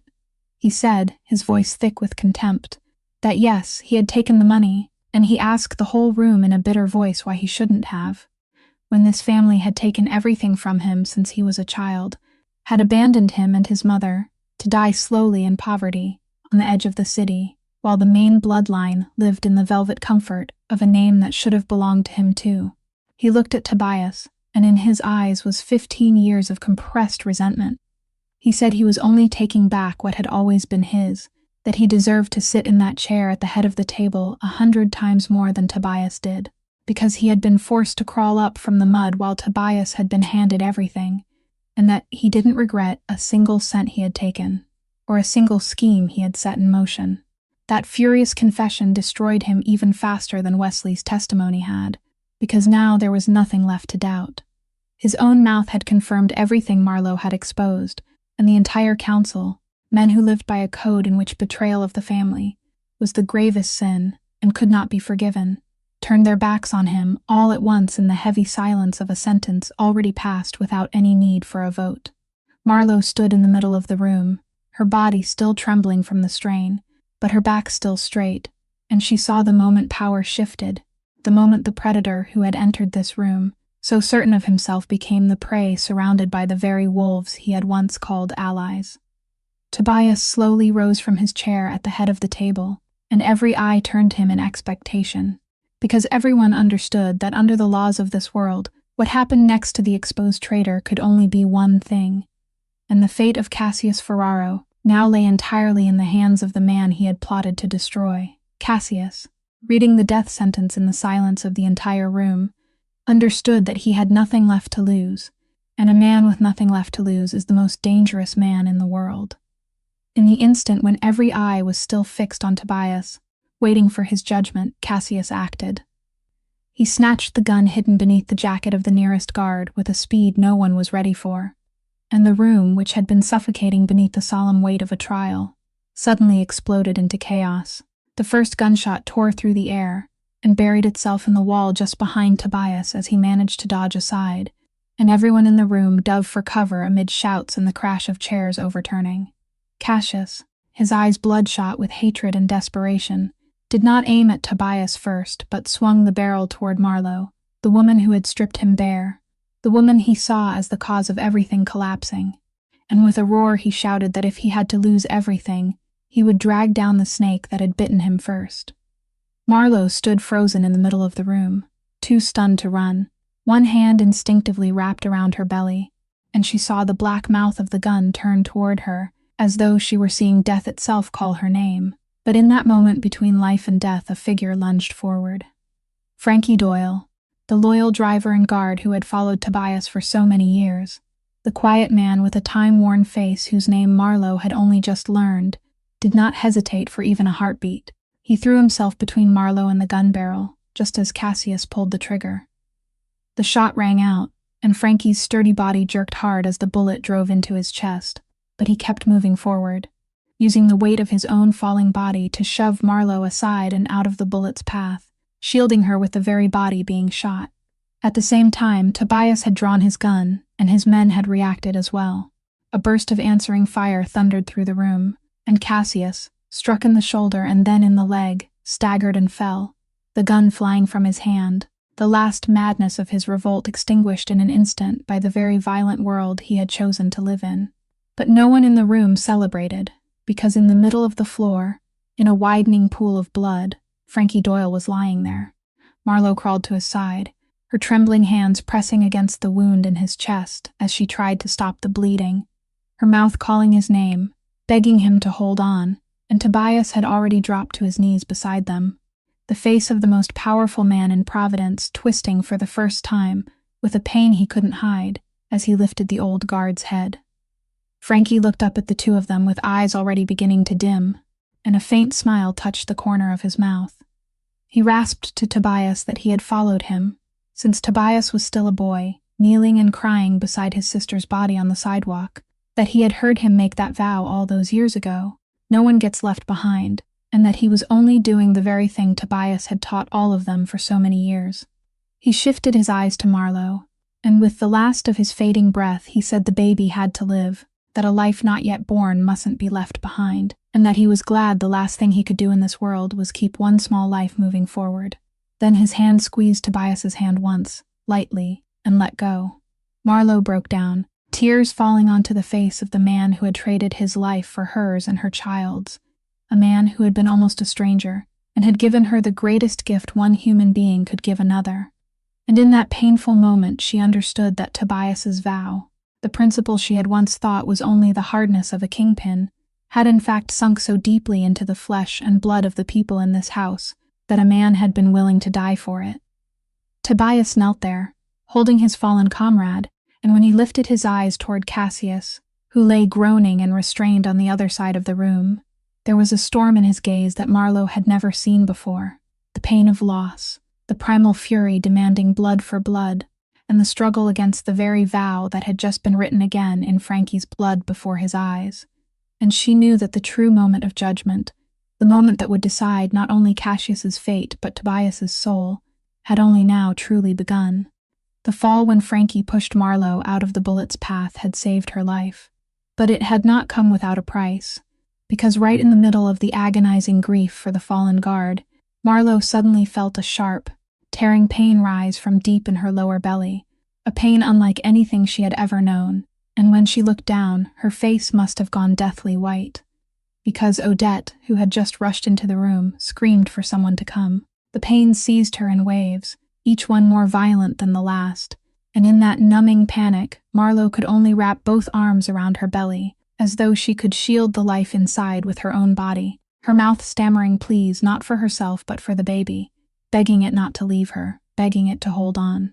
Tobias, still kneeling beside Frankie's body, jerked his head up when he heard her cry, and in that instant something inside him collapsed completely. The cold shell he had built over 15 years, the mask of the kingpin who never showed emotion, all of it vanished in a heartbeat, revealing a man utterly terrified by the thought of losing the thing he had only just realized he couldn't live without. He swept her up in his arms, refusing to hand her to anyone else, carrying her himself as he ran to the car, and all the way to the hospital. He held her against him, one hand pressed to her forehead, his voice, the voice that still made all of Providence tremble, now breaking into stammered reassurances that sounded almost like begging. He told her to hold on, both her and the baby, to hold on for him, not to leave him before he had the chance to fix anything. At the hospital, they took Marlowe into the emergency room and forced Tobias outside, and the most powerful man in the city, the man who could command dozens of armed men with a single nod, suddenly became completely helpless before the closed doors of the emergency room, with no enemy to threaten, no sum of money to spend, no move to make, only the naked waiting that every ordinary human being had to endure. He paced the cold white hallway for hours, and Odette, who had followed them to the hospital, sat silently watching him, and she saw something she had never seen in 30 years of serving the family. She saw Tobias Ferraro pray, his hands, the hands that had given so many bloody orders, now clasped together and trembling, his lips moving around words he had not spoken to anyone since that night on the sidewalk long ago. In those hours of waiting, facing the possibility of losing Marlowe and the child, Tobias was forced to look straight at the truth he had spent weeks avoiding, that the woman he had once signed away, like crossing out an unnecessary line, the woman he had once looked through as though through glass, had become the center of his entire world without his even knowing it, that he didn't want to arrange things for her or provide for her. He simply couldn't bear the thought of a life without her in it. He realized that the fear choking his heart at that moment was not only the fear of losing a child he had never met, but the fear of losing them both.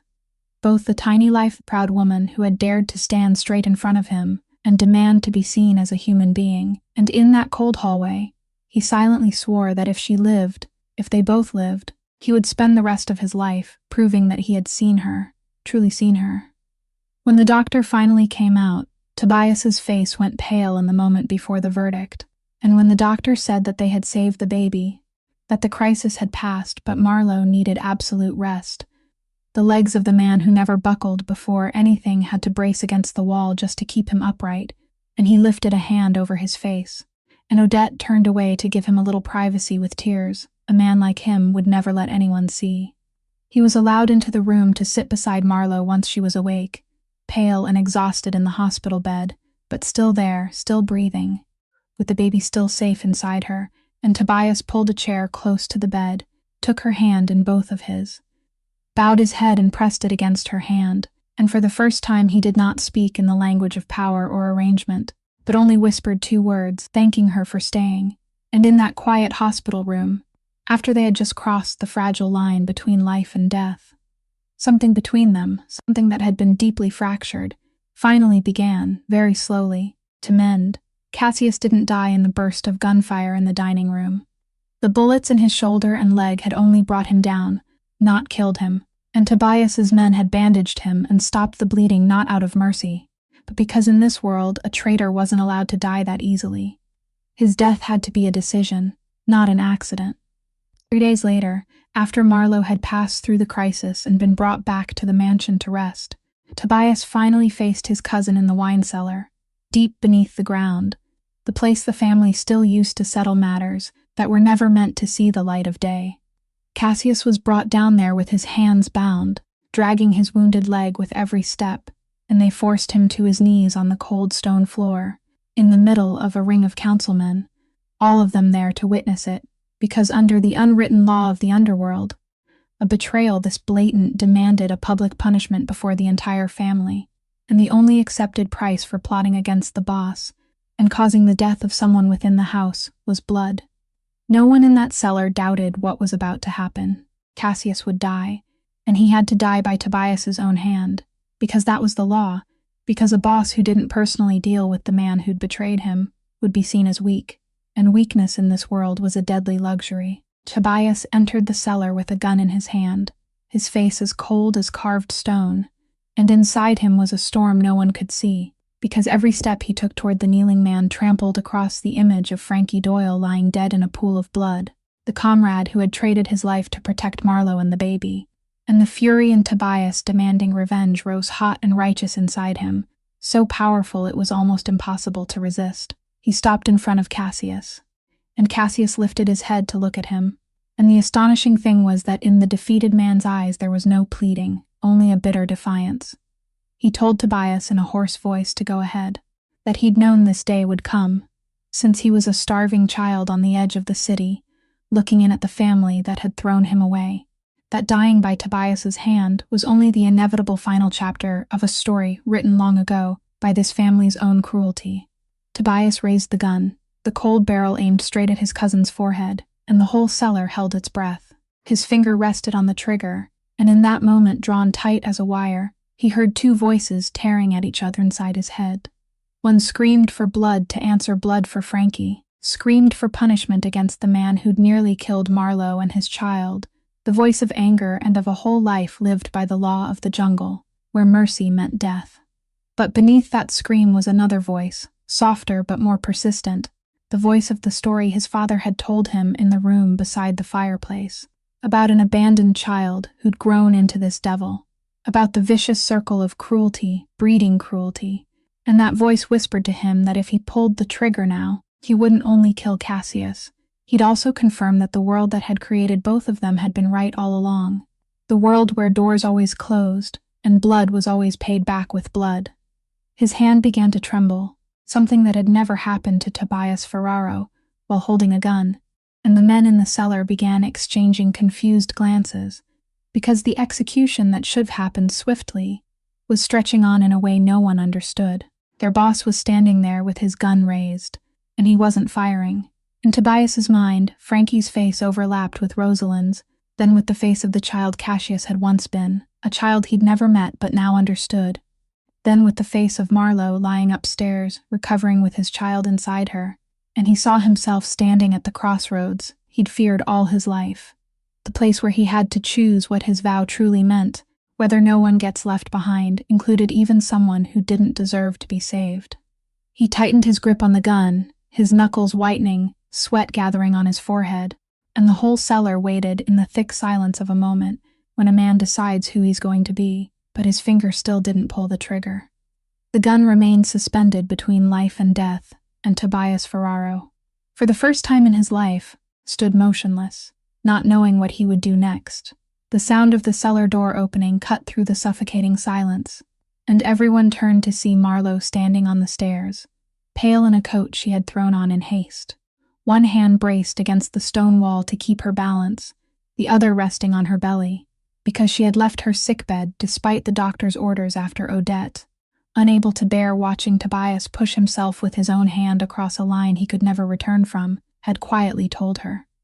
The men in the cellar were stunned by her appearance, and Tobias spun around, a flash of panic crossing his face when he saw her in a place she should never have had to see, and he told her through clenched teeth to get out, that this wasn't a place for her. But Marlowe didn't step back. She descended the stairs one by one, slowly and steadily, walking straight into the middle of the cellar, to the side of the man holding the gun, and she didn't look at Cassius kneeling on the floor at all, only at Tobias.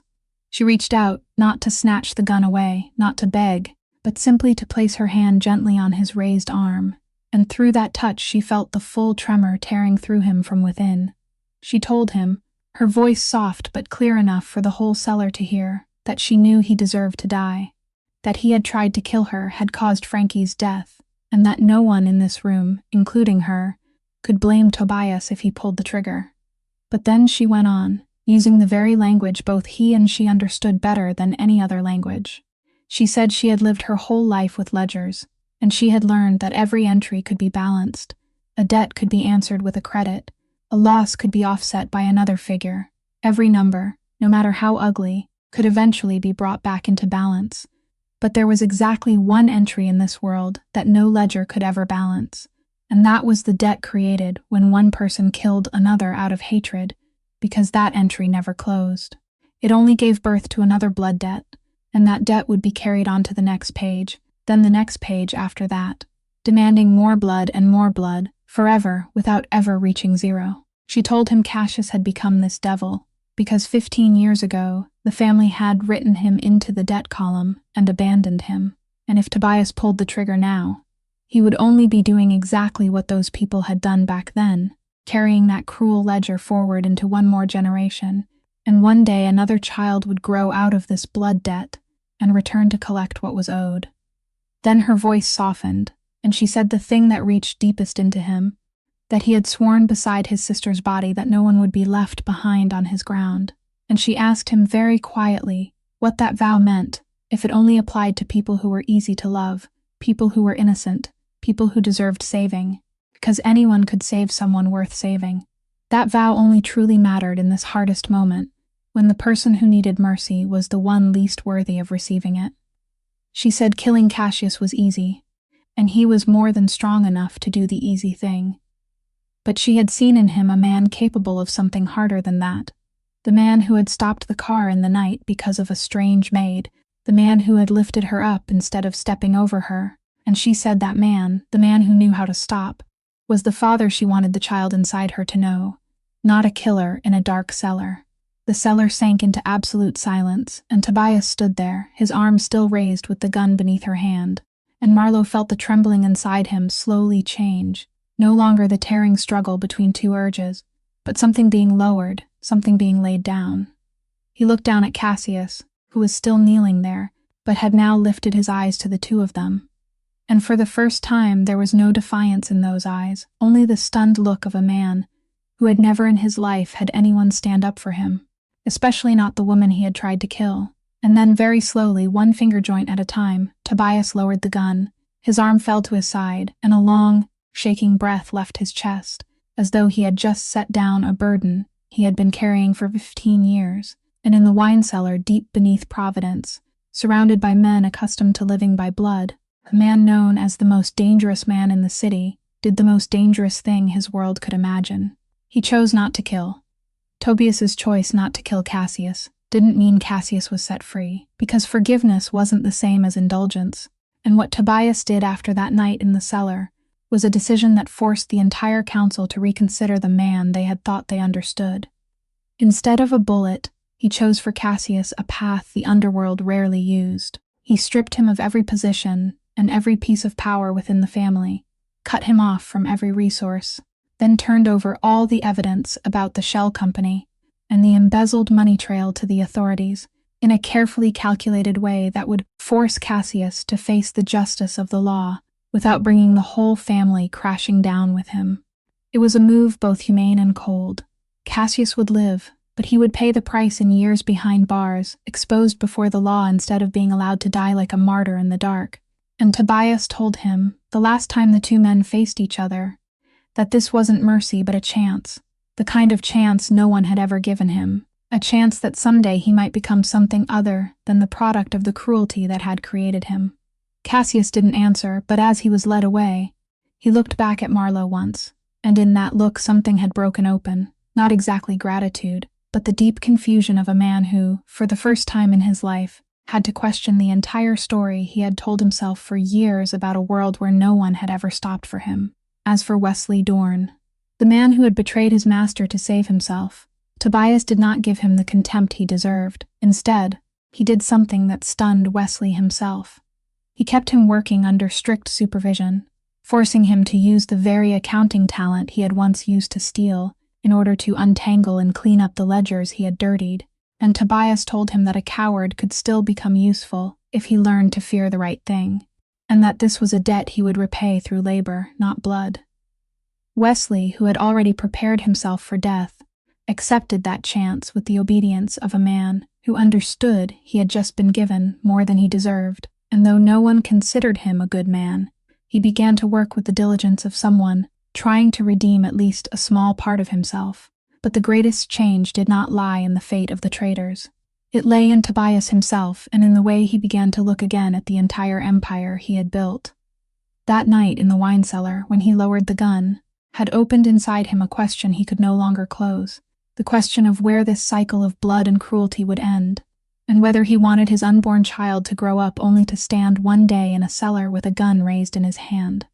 He began, slowly and carefully, the hardest work a man in his position could undertake, pulling the family step by step out of the shadows, shifting illegal resources into legitimate businesses, closing one hidden artery after another, and opening roads that could be seen beneath sunlight. And he knew it would be a long road, measured in years, full of danger and resistance, but for the first time he had a reason large enough to walk it, and at the center of all these changes was Marlowe. Tobias no longer hid the relationship between them or the truth about the child. He publicly welcomed her into the mansion, not as a maid being arranged for, but as his woman, the mother of his child, and he did it before the entire family with a firmness that did not allow anyone to dare whisper behind her back. But what truly made Marlowe believe he had changed was not that public acknowledgement. It was the way he gave her something even more precious than status: real work. He placed in her hands the authority to manage and restructure all the family ledgers during the transition, not because she was the baby's mother, but because she was the best person he had ever met at reading the truth hidden inside numbers, and through that act, he finally answered the question she had thrown in his face in anger many weeks earlier. He had seen her, not as a mistake that needed to be provided for, not as a maid but as a human being with value of her own, someone he needed. In those days, life inside the mansion moved with a new rhythm, quieter and warmer. Two people who had once stood at the farthest ends of the world now sitting together for hours over pages of ledgers. No longer kingpin and servant, no longer judge and accused, but two people rebuilding something from the ruins together, and between them, slowly, as all worthy things come slowly, the trust that had once been shattered was being repaired one number, one day at a time. The baby was born on an early spring morning, a healthy little girl whose cry rang through the hospital corridor, and Tobias Ferraro, the man whose name had once made all of Providence hold its breath, stood silently beside the hospital bed with reddened eyes as he held his daughter in his arms for the first time, feeling that tiny weight as though an entire new life had been entrusted to him to protect. They gave her a name that carried the memory of the man who had fallen so she could live, a quiet way to make sure their gratitude to Frankie Doyle would never fade, and each time they called their daughter's name, both of them remembered that this life was a gift passed into their hands by someone who had been willing to die so no one would be left behind. More than 1 year had passed since the night in the wine cellar, and the lives of two people who had once stood at the farthest ends of the world had changed in ways no one could have imagined. Marlo was no longer the maid who had collapsed asleep in the garden with her old suitcase. She was now the woman standing beside Tobias, in the long and difficult work of leading the family out of the shadows. The hands once calloused from scrubbing floors, now turning the pages of an entire empire being made clean, and the mind an entire world had once looked down on had become the most valuable thing in this house. But the achievement they were proudest of wasn't the legal investments slowly replacing the hidden arteries of the old world. It was what they had done with the Ferraro mansion itself. The great house where bloody orders had once echoed, where Marlo had once been cast out into the cold garden at night, had gradually become something entirely different, a place that sheltered people life had left by the roadside, single mothers with nowhere to go, orphaned children. People's society had been too quick to cross out of its own ledger. And on the gate leading into the garden, the place where everything had begun, there was now a line carved into wood that Marlo had chosen herself. No one is left behind here. Tobias often stood by the window in the morning, looking down at that garden, where now, instead of one woman collapsed in despair, there was the laughter of people being given a second chance, and he understood that the vow he had once cried out in agony beside his sister's body so many years before had finally found its true shape. Not in violence or power, but in kindness given every day to the people least expected to receive it. And perhaps this is exactly what this story is meant to leave behind, that the person the world is quickest to underestimate, the one seen as a burden, the one pushed to the margins, is often the very person holding an entire future in their hands, and that a human being's worth is never measured by status or appearance or the work they do, but by the dignity within them that no poverty or contempt can take away. In all the calculations of life, the only entry that always gives the right result is kindness given to someone when they need it most. That moment when someone chooses to stop instead of stepping past, chooses to lift another person up instead of leaving them in the dust, and any one of us, on any road, on any morning, can be the person who chooses to stop.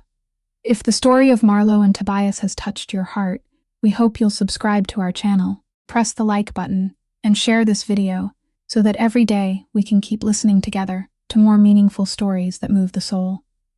How do you feel about this story, and what does it remind you of in your own life? Have you ever been the one who stopped for someone? Or has someone ever stopped for you when you needed it most?